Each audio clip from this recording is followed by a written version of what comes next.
Good afternoon, everyone. My name is Jeremy Hooper for MSAS 615. Today, we're going to be discussing survival factors and crashworthiness using the crash lab of Peak Airlines. Looks like a 737 400. And we have just arrived on the scene of the accident. I'm going to play the role of a member of the survival factors group. And it looks like what we had happen here was I'm looking towards the direction of the airport runway. It appears this aircraft came down this embankment as evidenced by the missing vegetation and some parts that were left behind. Slid down this embankment and then impacted the approach light support structure seen here. And this is what we have to look at. So as we go through crash survival and crash worthiness, the things I'm going to be looking for here can be covered using the CREEP acronym. So I'll be looking at the container, that is the fuselage you see in front of you. So that's the living space that the occupants had. And we'll look at how well that protected folks or it didn't. The R in CREEP is for restraint. So that is basically the seat and seatbelt contraption that the occupants were wearing. We'll look at the energy absorption. So the goal here when they design these airplanes is to minimize any forces that are transmitted directly to occupants. So whatever can be placed between an occupant and something that's going to be impacted that's going to be able to take on that absorption, then the less of it's going to be borne by the human. So we'll look at the environment. So this is basically what they refer to in the textbook as the flailing envelope. So this is when you impact something, you're belted in your seat, and then your hands and feet go flying around. And we'll look at things that may have impacted the occupants, may not have been secured. So these are things that can cause injuries. And also the post-crash considerations or post-crash conditions. So the two most pressing issues to look at here are the post-crash fire and ability to quickly locate and use an emergency exit. And along with post-crash fire also goes with toxic fumes and smoke. So we're also looking at the ICAO Manual of Aircraft Accident and Incident Investigations, Part 3. Specifically, Chapter 17 has a really good checklist of things to go through to look for. So these are the kinds of things I'll be looking for. I think the fidelity of the crash simulator here is probably not such that we're going to be able to identify everything that's on this checklist, but we'll go through the cabin and we'll see what we can pick out. Now, one thing I want to point out here about these approach lights that it looks like the airplane impacted. I also referenced the NTSB report on American Flight 1420, since we're looking at an accident that was based on that. So, reading the NTSB report on the American accident says that these particular approach lights were steel beams that they used the term non-frangible.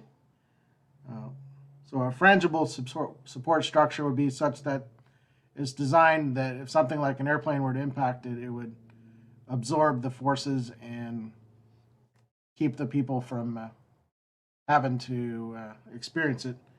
But based on where this environment is, this is going into a river back here. They weren't able to design the lights to be that way. So when the airplane hit it, it obviously broke it. And I think you can see here the fuselage, or the container rather, here is broken into two fairly distinct pieces right here. And that was likely caused when it impacted one or more of these steel beams here. So we'll go walk around here and see what we can see. So from this angle, this is the left side of the airplane. We can clearly see that the container was breached. And this is what bore the brunt of the damage here. You can see where there was a major breach to the left side of the cockpit.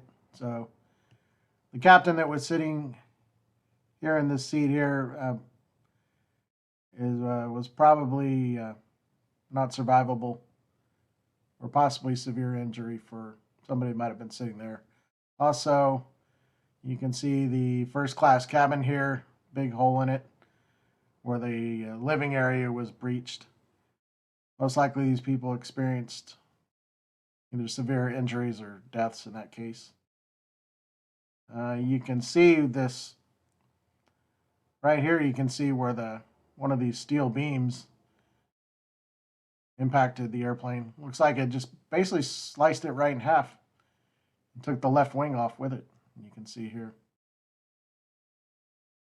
And we're going to move along to the aft right side of the airplane here, the tail section. And we'll go ahead and board the airplane and see what we see once we get inside here that may impact the crashworthiness. We'll use this evacuation slide and come in through the door here. So first thing I noticed here is that the slide appears to have deployed normally, and the door function looks like this would have been a very usable exit for anybody that was trying to evacuate out the back of the airplane here on the right side. Looking at the left side, by contrast, it appears that the door was closed here. We're not able to use the left side. And just to take another look at that particular emergency exit, the left side looks like it's clearly blocked by one of these steel beams. So with the deformity to the fuselage there and being blocked by the steel beam, that would appear to be the reason why that was not a usable exit. So continuing on, we're back here in the aft galley of the airplane. Just looking around here at various things that might impact survival. Looks like the various panels are secure. I don't see where the galley carts that would have been here are located. But everything else looks like it's closed or latched. We see a book here that, if left unsecured, which appears it was not secured, could have been something that would impact the environment or the flailing area of any of the occupants that, in a rapid deceleration, might have impacted and caused severe injury. We'll come into the aft part of the passenger cabin. And looking at these last row of seats, it would appear that this would be a desirable place to be if I were involved in this accident right here. Looks like the restraints, or well, first of all, the container is intact back here. The living area, I don't see anything that would impact that. The restraints being the seat and seat belt. We use a concept here called the tie-down chain, is what they refer to in a book. So the tie-down chain would be the floor, the seat rails, the seat attachment fittings, the seat belts, attached fittings, and the buckles. So, but look at these very back row seats here. I think these are the seats that I'd want to be if I were in this accident. The seats appear like they're bolted to the floor. The seat belts look like they're in good condition. And looks like everything in the overhead bins, the bins are closed, and I don't see anything that would have impacted the flailing area here. As we go a little bit further up into the cabin, you can start to see where there might be some issues. Each of these particular seat belts that you see here are, frayed, it would appear, broken, detached.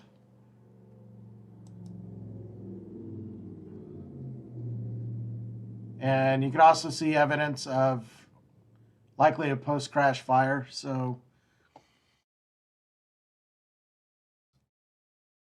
hopefully the folks that were sitting here had adequate time to get up and get out that right side exit door in the back there. They probably did, but we wouldn't know for sure unless we collected everybody that was sitting in each of these seats and determined what their injuries were. That would all be part of the investigation. But each of these seat belts, here there's some other ones where the belts here were broken and detached. That probably took considerable amount of force to cause each of these belts to have that happen to them. The further up we go, I don't even see where the seat belts are at. So maybe they were just consumed in the post-crash fire, most likely. You can see where from about here on, you can see a lot of sky when you look overhead. So this is where the container was breached for these folks, and they would have been exposed to quite a bit of hazards.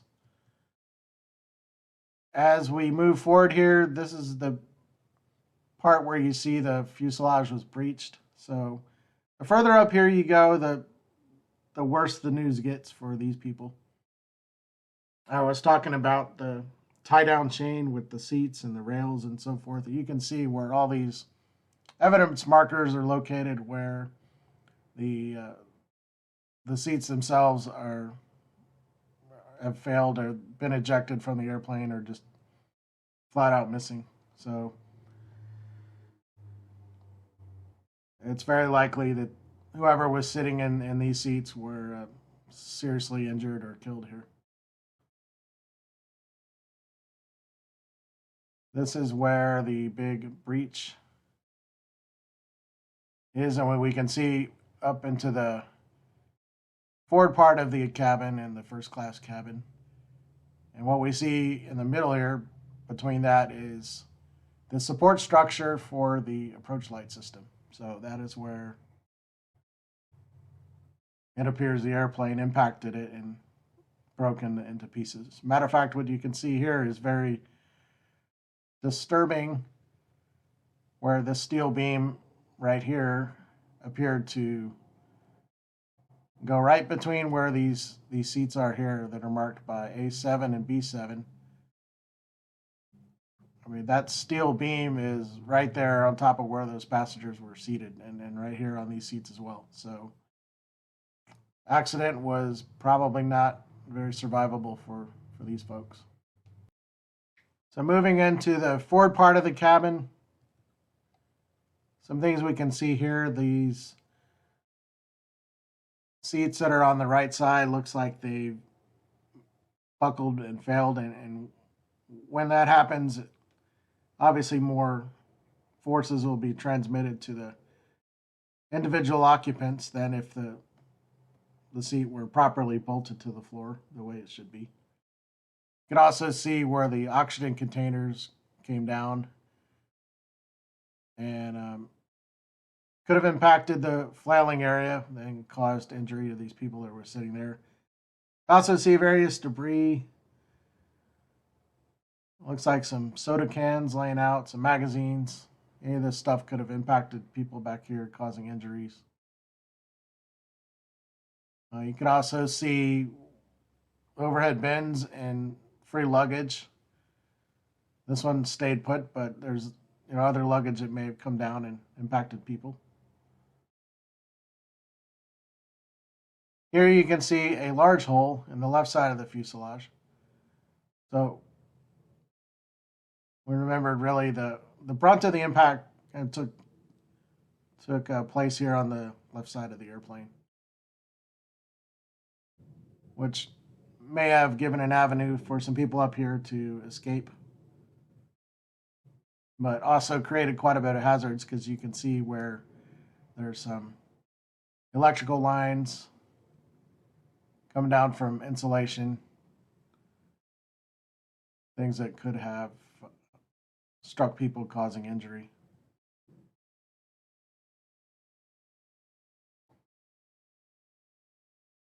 There's a free seat back right there.